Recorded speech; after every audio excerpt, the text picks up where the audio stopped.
Global oral cancer trust ఆధ్వర్యంలో ఆదివారం అవగాహన రన్ జరగబోతోంది. ఈ మారథాన్లో అందరూ పాల్గొనాలని డాక్టర్లు పిలుపునిచ్చారు. మెగాస్టార్ చిరంజీవి కూడా ఈ కార్యక్రమంలో పాల్గొంటున్నారు.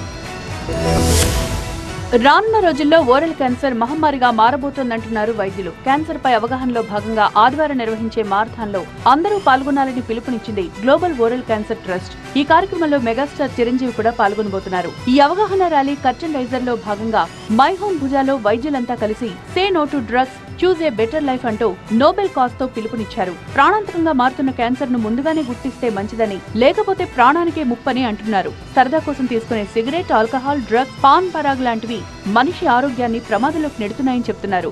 గతంతో పోల్చితే దేశవ్యాప్తంగా క్యాన్సర్ పేషెంట్స్ పెరుగుతున్నారని, పెద్దవాళ్లే కాకుండా చిన్నపిల్లల్లోనూ ఈ మహమ్మారి కనిపిస్తోందంటున్నారు. అవేర్నెస్ దేనికోసం అంటే మన younger youth smoking, drugs, alcohol ఎడిక్షన్కి లోన్ అవుతున్నారు. ఎడిక్షన్ అయినప్పుడు ఏమైందంటే మన డీ అడిక్షన్ సెంటర్స్ అన్ని ఫిల్ అవుతున్నాయి. చాలామంది పేరెంట్స్ కిడ్స్ సఫర్ అవటం చూస్తున్నారు. సో వీటన్నిటికీ అవేర్నెస్కి ఒక సొసైటీ నుంచి మనం సొసైటీకి ఏదైనా తిరిగి చేద్దాము అనే ఒక ఆలోచనతోనే ఈ గ్లోబల్ ఓరల్ క్యాన్సర్ ట్రస్ట్ స్థాపించబడింది.